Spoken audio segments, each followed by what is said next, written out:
بنت عبداللہ نے کراچی سے پوچھا ہے، تقدیر میں سب لکھا ہے تو عمل کا کیا فائدہ؟ جب تقدیر میں سب کچھ لکھ دیا جاتا ہے تو پھر محنت اور عمل کرنے کا کیا فائدہ؟ کیونکہ ہونا تو وہی ہے جو اللہ نے لکھ دیا ہے۔ دیکھیے، اللہ تعالیٰ کو تو سب چیزوں کا علم پہلے سے موجود ہے، تو اللہ تعالیٰ نے اسی حساب سے سب چیزوں کو لکھ لیا۔ اللہ کو پتہ ہے کون جنت میں جائے گا، کون جہنم میں جائے گا، کون اچھے اعمال کرے گا، کون برے اعمال کرے گا، تو جو لکھا ہوا ہے اسی حساب سے ہوتا ہے۔ تو اللہ کے علم میں پہلے سے یہ بات موجود ہے، اللہ کا علم کامل ہے، اور جو کچھ اللہ نے اس علم کے حساب سے لکھ دیا وہ اسی طرح سے ہوتا چلا جا رہا ہے۔ باقی یہ رہا یہ مسئلہ کہ پہلے سے لکھا ہوا ہے تو جنت میں کیوں جائے گا، جہنم میں کیوں جائے گا انسان، اس کے دو جواب ہیں، ایک الزامی جواب اور ایک تحقیقی جواب۔ الزامی کہتے ہیں کہ کوئی شخص کسی بات کو نہ مان رہا ہو تو اس کو کہنا کہ بھئی یہ دلیل آپ یہاں نہیں مانتے تو وہاں تو مان رہے ہیں آپ۔ تو بات یہ ہے کہ کھانا پینا بھی تو تقدیر میں لکھا ہوا ہے، پیسے کمانا بھی تو تقدیر میں لکھا ہوا ہے، تو پھر کوشش کیوں کرتے ہیں کھانا پینے کی، دسترخوان کیوں لگاتے ہیں؟ تقدیر میں ہوگا تو نوالا اٹھ کے منہ میں خود بخود چلا جائے گا، وہاں کیوں نہیں سوچتے؟ یہ الزامی جواب ہے۔ تو جیسے وہاں نہیں سوچتے، آپ کو عمل میں بھی خود عمل کرنا پڑے گا، ایس تقدیر پہ بھروسہ کر کے آپ کو بیٹھنے کی اجازت نہیں ہے۔ اب ظاہر ہے وہاں کھانے پینے میں اور اپنے دنیا کے معاملات میں آپ تقدیر پہ بھروسہ اس لیے نہیں کرتے کہ آپ کو پہلے سے پتہ نہیں ہے کہ کیا لکھا ہے۔ آپ کو پہلے سے معلوم نہیں ہوتا کہ آپ کی تقدیر میں رات کا کھانا لکھا ہے کہ نہیں لکھا، تو آپ کھاتے ہیں اور کھانے کے بعد پتہ چلتا ہے کہ لکھا ہوا تھا تبھی کھایا ہے آپ نے۔ تو یہ آزمائش ہے کہ ہمیں پہلے سے تقدیر کا علم نہیں ہے۔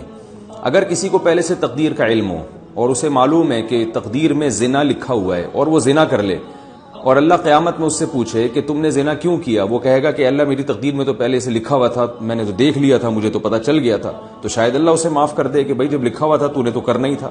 لیکن مسئلہ یہ ہے کہ اگر کوئی شخص زنا کرتا ہے، قیامت میں اللہ اسے سزا دے گا اور وہ یہ کہے کہ اللہ تقدیر میں تو زنا پہلے سے لکھا ہوا تھا تو مجھے سزا کیوں مل رہی ہے؟ تو اللہ کہیں گے تجھے کس نے بتایا تھا کہ زنا لکھا ہوا ہے؟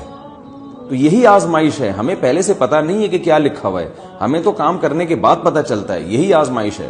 تبھی قرآن مجید میں اللہ تعالیٰ کے ارشاد ہے کہ جب نافرمان لوگ کہیں گے کہ اللہ تو نے تو پہلے سے یہ سب چیزیں تو پہلے سے طے شدہ تھیں کہ ہم نے کیا کرنا ہے، تو اللہ تعالیٰ فرمائیں گے قل هل عندکم من علم فتخرجوه لنا، کیا تمہیں پہلے سے اس بات کا علم تھا؟ اگر تھا تو وہ لے کر آؤ ہمارے سامنے۔ تو تقدیر پہ لکھے ہوئے ہونے کے باوجود جو آزمائش ہے وہ آزمائش ہی رہتی ہے، اس لیے کہ ہمیں پہلے سے معلوم نہیں ہے۔ اس کی علماء نے بڑی بہترین مثال دی ہے کہ ایک ٹیچر اپنے اسٹوڈنٹس کو پڑھاتا ہے، اپنے شاگردوں کو پڑھاتا ہے، اور اسے پتہ ہوتا ہے کہ میرا کون سا شاگرد ہونہار ہے، کون سا محنتی ہے اور کون سا نالائق ہے۔ جو پورے سال محنت نہیں کر رہا اور امتحان میں چونکہ نقل بھی نہیں ہوگی تو اس کو پہلے سے پتہ ہوتا ہے کہ یہ 0 نمبر لے گا۔ تو استاذ کیا کرتا ہے کہ جو امتحانی پیپر ہے اس میں جو رزلٹ ہے نا اس میں پہلے سے 0 لکھ دیتا ہے، کیونکہ اس کو پہلے سے پتہ ہے کہ اس نے کرنا کرانا کچھ نہیں ہے، میں اسے پہلے سے جانتا ہوں کرے گا کچھ بھی نہیں ہے، تو پہلے سے 0 لکھ دیتا ہے۔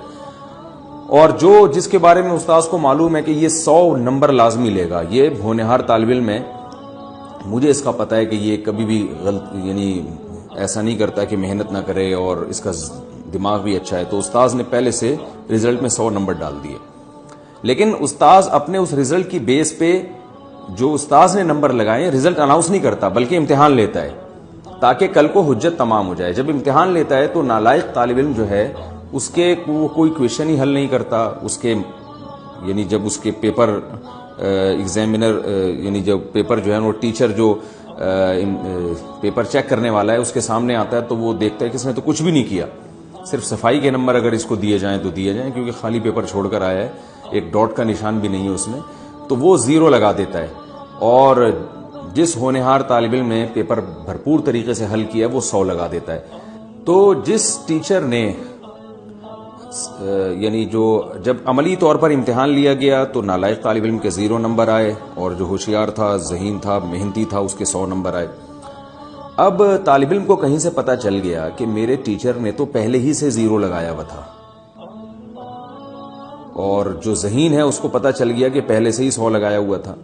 تو اب نالائق طالب علم جس نے محنت نہیں کی، امتحان پاس نہیں کیا، کیا وہ اس بیس پہ اس رزلٹ کو مسترد کر سکتا ہے کہ جی آپ نے تو پہلے ہی 0 لگا دیا تھا؟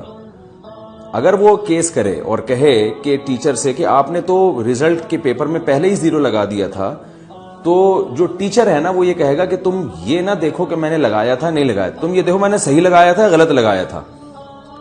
مجھے چونکہ پتا تھا کہ تم نالائق ہو تو میں نے تمہیں آزمایا ہے اور تم اس امتحان میں ناکام ہوئے ہو. تو مجھے پہلے سے علم تھا کہ ناکام ہوئے ہو, لہٰذا میں نے پہلے ہی لگا دیا تھا کیونکہ میرا علم کامل ہے.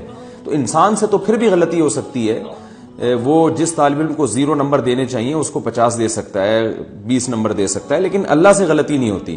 تو اللہ تعالیٰ نے چونکہ تقدیر کا علم مخفی رکھا ہے, لہذا ہماری اب آزمائش اس میں یہ ہے کہ ہمیں نہیں پتا کہ ہم جنت میں جائیں گے جہنم میں جائیں گے, ہمارے مقدر میں گناہ لکھا ہے نیکی لکھی ہے, ہمیں عمل کرنا ہے. حدیث میں آتا ہے اعملوا فکل میسر لما خلق لہ, جس نے جہاں جانا ہے وہ ویسے اعمال کرتا ہے. تو آپ اچھا عمل کر کے دیکھیں, اگر آپ اچھا عمل کریں گے, کوشش کریں گے تو اللہ کا وعدہ ہے عمل کی توفیق ملے گی آپ کو, اور جب عمل کی توفیق ملے گی تو اللہ کا وعدہ ہے اچھا عمل اس کی علامت ہے کہ آپ کے مقدر میں جنت لکھی ہوئی ہے. اور آپ برائی کر کے دیکھیں, اگر آپ برائی کرنے کی کوشش کرتے ہیں تو آپ سے برائی ہوگی, اور جب برائی ہوگی آپ سے تو یہ اس کی علامت ہے کہ آپ کی قسمت میں برائی لکھی ہوئی تھی, اور پھر اس کی بیس پر جب آپ جہنم میں جائیں گے, اللہ ہم سب کو پناہ میں رکھے, تو یہ اس کی علامت ہے آپ کے مقدر میں جہنم لکھی ہوئی تھی. لیکن یہ مقدر پہلے سے معلوم نہیں ہے, آپ کے کرنے کے بعد پتہ چلتا ہے. تو آپ کو اللہ نے اختیار دیا ہے کہ آپ نیکی کریں تو نیکی کرتے چلے جائیں گے, برائی کریں تو برائی کرتے چلے جائیں گے. جیسے دنیا میں اللہ نے رزق بھی مقدر میں لکھا ہوا ہے, تو ہم رزق کی تلاش پھر بھی کرتے ہیں کیونکہ ہمیں نہیں معلوم کہ ہمارے مقدر میں روزی ہے یا نہیں ہے.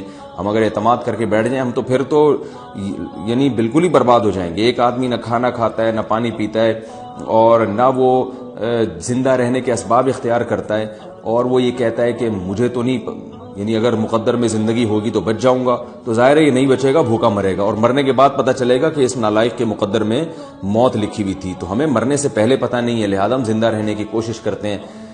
بالکل اس کی مثال ایسے ہے جیسے ایک زید نے بکر کو قتل کیا. اب بکر کو قتل کیا, بکر کے وارث زید کے پاس آئے اور کہنے لگے کہ ہم آپ سے انتقام لیں گے. اب زید دلیل میں تقدیر کا حوالہ پیش کرتا ہے. زید دلیل میں یہ کہتا ہے کہ میں نے 20 سال کی عمر میں بکر کو قتل کیا. بکر کی عمر 20 سال تھی, تو تقدیر میں اس کی عمر 20 سال لکھی ہوئی تھی کہ نہیں لکھی ہوئی تھی؟ بکر کے جو وارثین ہیں, لواحقین ہیں, وہ کہیں گے یقیناً موت کا وقت تو مقدر ہے. تو زید کہے گا کہ جو وقت مقدر تھا اسی پہ مرا ہے نا وہ, تو میرا کیا قصور ہے اس میں؟ تو کیا بکر کے لواحقین زید کو اس بیس پہ چھوڑ دیں گے؟ یقیناً نہیں چھوڑیں گے, اور دنیا میں کوئی بھی نہیں چھوڑتا. تو جیسے وہ نہیں چھوڑتے اللہ بھی نہیں چھوڑے گا, قتل کی سزا دے گا. وجہ اس کی ہے کہ بکر کے وارثین زید کو یہ کہیں گے کہ اس نے 20 سال میں, اس کی عمر تو 20 سال ہی تھی, لیکن تجھے کس نے بتایا تھا کہ اس نے 20 سال میں مر جانا ہے؟ ظاہر سے تو یہی لگ رہا تھا کہ ابھی مزید زندہ رہے گا, آپ نے جا کے اس کو گولی مار دی ہے. تمہیں کس نے بتایا تھا؟ تو تم نے تو اپنے حساب سے اس کو وقت سے پہلے مارا ہے. تو اللہ کے علم میں یہ بات تھی نا, تمہارے علم میں تھوڑی تھی. پھر بھی اگر زید کی سمجھ میں نہ آئے نا, یہ دلیل سمجھ میں نہ آئے, تو میں پھر بکر کے وارثوں کو یعنی مشورہ دوں گا کہ آپ بندوق اٹھا کے زید کو گولی مار دیں, اور جب گولی مارنے لگے اور زید چیخے چلائے تو پھر زید کو آپ بھی یہ کہیں کہ تمہاری بھی عمر اتنی لکھی ہوئی تھی, لہذا اگر تم نے بکر کو مار دیا یہ جرم نہیں ہے, تو ہمارا تمہیں مارنا بھی جرم نہیں ہے. تو اس سے پتہ چلتا ہے کہ بھائی جو چیز لکھی ہوئی ہے وہ تو لکھی ہوئی, انڈرسٹوڈ ہے, وہ اللہ کے علم ہے, ہمیں معلوم نہیں کیا لکھا ہوا ہے. تو ہم اس ظاہر ہی کے مکلف ہیں, ہم سے جو ہم کر رہے ہیں اپنے اختیار سے, ہم سے اس کے بارے میں سوال کیا جائے گا, اور اسی بیس پہ جنت اور جہنم اللہ نے رکھی ہے. تو تقدیر کا عقیدہ اپنی جگہ بالکل درست ہے, لیکن اس بیس پر ہم عمل کو چھوڑ نہیں سکتے, اور ہمیں جو جنت ملے گی تو اچھے اعمال, وہ اعمال جو ہم نے اپنے اختیار سے کیے ہیں, اور جہنم میں کوئی جائے گا تو وہ اپنے ان اعمال کی وجہ سے جو اس نے اپنے اختیار سے کیے ہیں. اللہ تعالیٰ سے دعا ہے کہ اللہ تعالیٰ ہمیں نیک اعمال کی توفیق دے تاکہ ہم جنتی قرار پائیں, اور برے اعمال سے اللہ تعالیٰ ہماری حفاظت کرے تاکہ ہم جہنم سے ہمیشہ کے لیے محفوظ ہو جائیں. بہترین صدقہ جاریہ حاصل کرنے کے لیے